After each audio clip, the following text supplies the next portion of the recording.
Now we shall see a few conditions seen on the tongue. A pale white tongue is the general practitioner's tool for diagnosing anemia. Only don't mistake a coated tongue for pallor.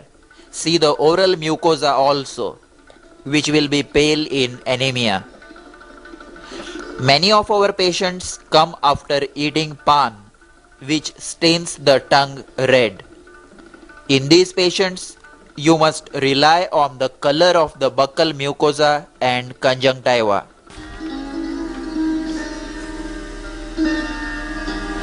Now in this case, note the cyanosis or bluish discoloration of the tongue and the lips. This is central cyanosis. It is due to cyanotic congenital heart diseases, in this child Fallott's tetralogy.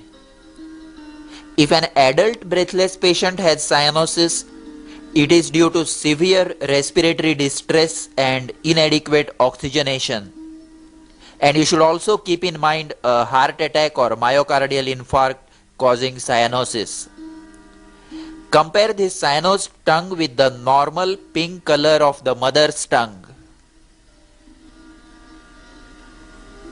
Bald tongue with loss of papillae. It is seen in anemia and particularly in vitamin B complex deficiencies. Treat it with vitamin B complex injections and tablets plus hematinics.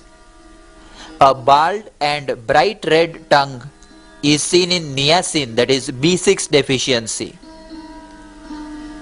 The bald tongue with loss of papillae due to B complex deficiency.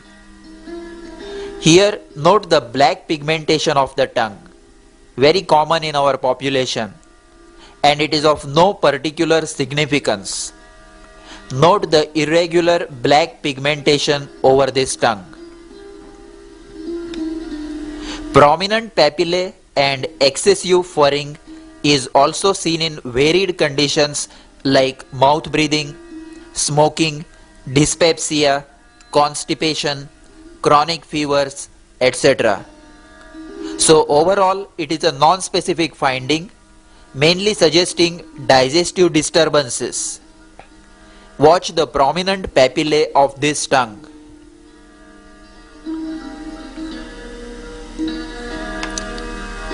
A fissured tongue with deep furrows is also of no particular clinical significance.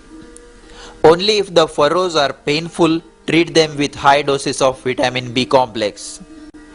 Now see this geographic tongue with irregular bald patches. The pattern of these patches may not be constant and may change with time. It's of no significance, and giving B complex supplements is not going to make any change in this patient. Just reassure the patient and leave him alone. Aphthous ulcers. This is one of the commonest conditions seen in general practice, where a patient complains of burning and pain on eating chilies, and there are one or more tiny inflamed ulcers over the tongue or buccal mucosa. They are treated with high doses of vitamin B complex.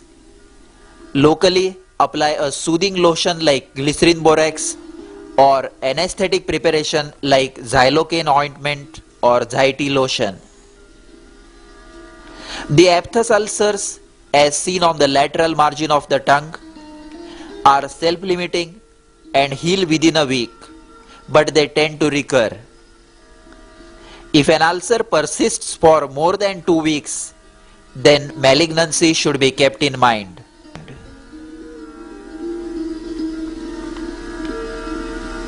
See the multiple aphthous ulcers on this tongue, and see the large ulcer on the undersurface of this tongue. If an ulcer is large and hard, it should be biopsied.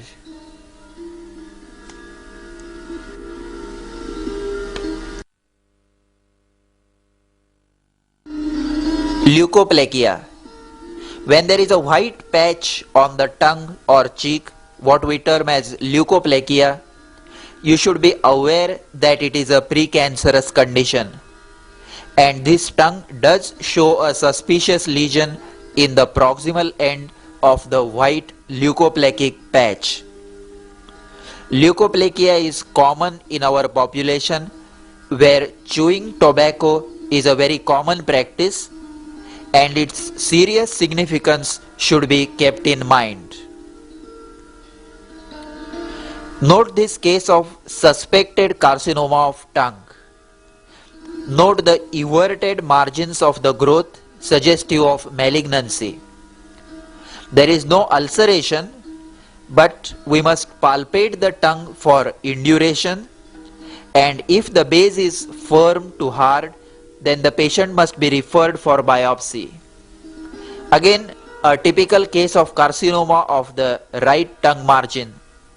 Note that it is raised above the tongue surface and the base was very hard to palpation.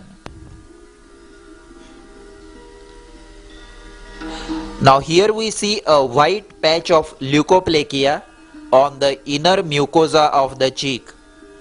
This needs to be biopsied and when possible excised, even if it is not malignant, because the risk of malignant change is very high. Leukoplakia is a very common finding in pan eaters.